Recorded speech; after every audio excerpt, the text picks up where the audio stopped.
Assalamualaikum warahmatullahi wabarakatuh. Halo teman-teman, di video kali ini coba kita update saham Adro ya teman-teman ya. Di Adro ini setelah lepas dari AAD ya teman-teman ya.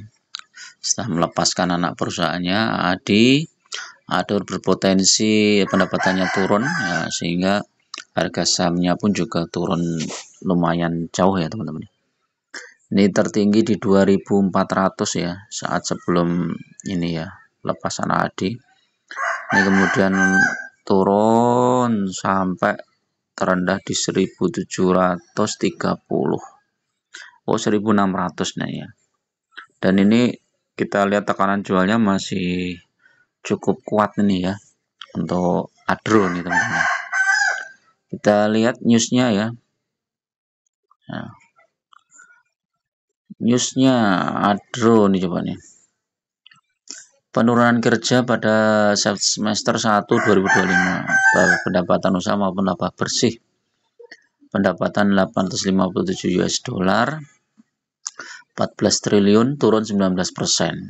Jadi penurunan pendapatannya lumayan teman-teman ya. Ini labanya mungkin juga turunnya banyak ini juga.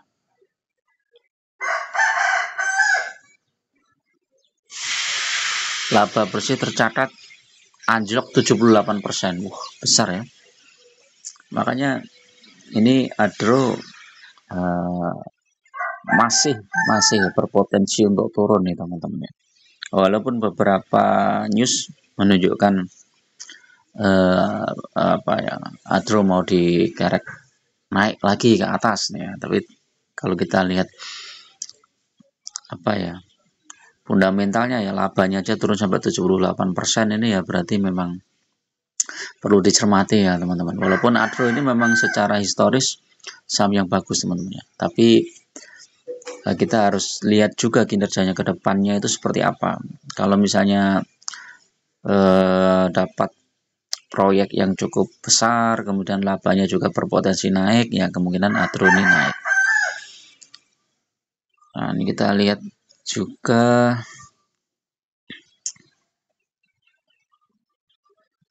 AAD, kalau AAD malah udah naik ya. AAD udah naik, tapi belum signifikan ya. Harga tertingginya masih di 11.000. Harga terendahnya di 5.500.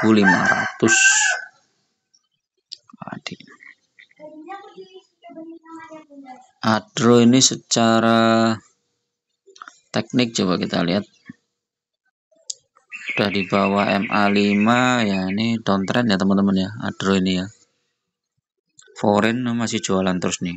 1, 2, 3, 4, 5, 6, 7, 8, 9, 10, 11, 12. 12 hari ya. Foreign jualan terus nih. Tekanan jual lumayan besar nih Adro ini ya. Apa dia mau dibawa lagi ke 1600? Bisa jadi ya teman-teman ya. Nah, ini terendah di 1600. Kalau 1600 teman-teman bisa mulai average down ya. Terutama yang pegang Adro dalam jangka panjang ya.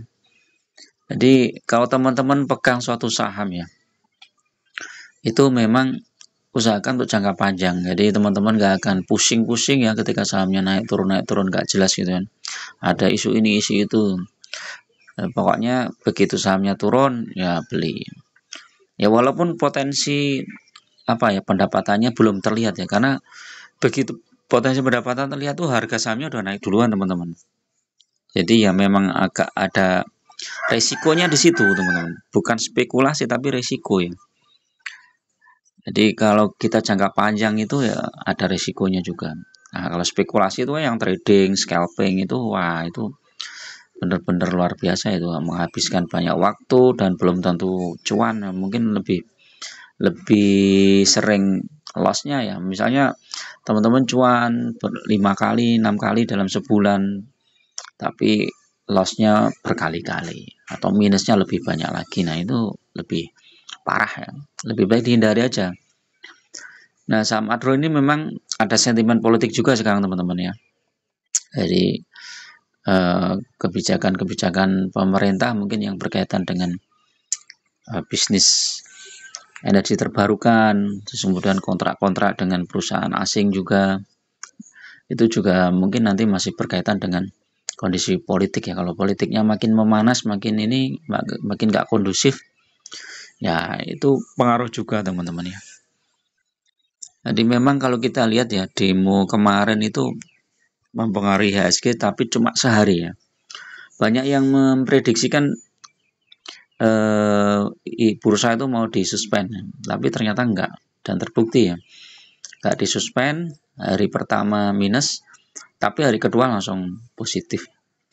Dan kita lihat nih, Adro masih enggak minus lah paling enggak, AAD positif, ITMG, PTBA juga sudah mulai positif, Telkom masih tekanan jual. Nah, ini yang positif nih, Smart, TAPG, PGIO, cuan ini setelah kemarin koreksi panjang ya. Game udah mulai positif juga. Nah, kita lihat nih Adro ini sentimen positifnya biasanya kan bagi dividen di sekitar bulan apa ya,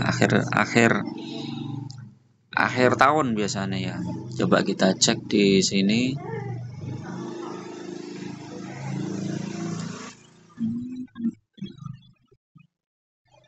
Nah, ini dividennya luar biasa nih. Tahun 2023 kemarin dividennya 1000 berapa itu, 700-an. Wah, gila.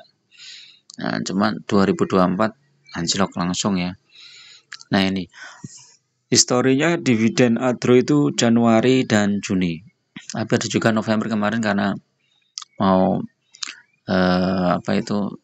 melepaskan anak usaha Adi tadi ya. Jadi rata-rata itu di Januari atau Mei Juni ya. Jadi ini nanti coba kita lihat ya. Walaupun IPS-nya turun banyak, kemungkinan Adro ini masih bisa bagi dividen ya. Karena labanya masih ada walaupun turun ya. IPS-nya turun, labanya juga turun banyak. Tapi secara setahun ya 2024 ini labanya turun cuma sekitar 12% ya turunnya IPS-nya. Turun 12% ya, kemungkinan masih bisa lah bagi dividen ya, asal masih ada laba. Tapi ya tetap itu menunggu RUPS teman-teman ya. Jadi kalau kita lihat newsnya tuh RUP-nya kapan ya? Ya mungkin sekitar September, Oktober lah mungkin ya, Oktober November itu ya. Kalau nanti bagi dividennya di bulan Januari. Nah, ini kalau kita lihat ya, Adro itu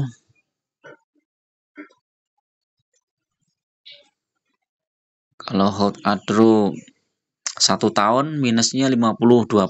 Jadi kalau teman-teman masuk di sini itu minus 52%, tapi teman-teman dapat dividen di sini sekitar berapa itu? 1.700 ditambah lagi hampir 2.000. 2.000 poin ya, hampir ya. Jadi tetap positif kalau diperhitungkan dengan dividennya.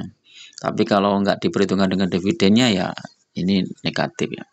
Tapi kalau 5 tahun, nah ini teman-teman, Adro ini kalau naik kayak gini nih, lihat ya, kalau turun ini terendah di 1000 di tahun 2021, tertinggi di 4000-an lah, sekitar 4000, kemudian koreksi lagi. Ini udah di bottom nih ya, di harga bawah ya.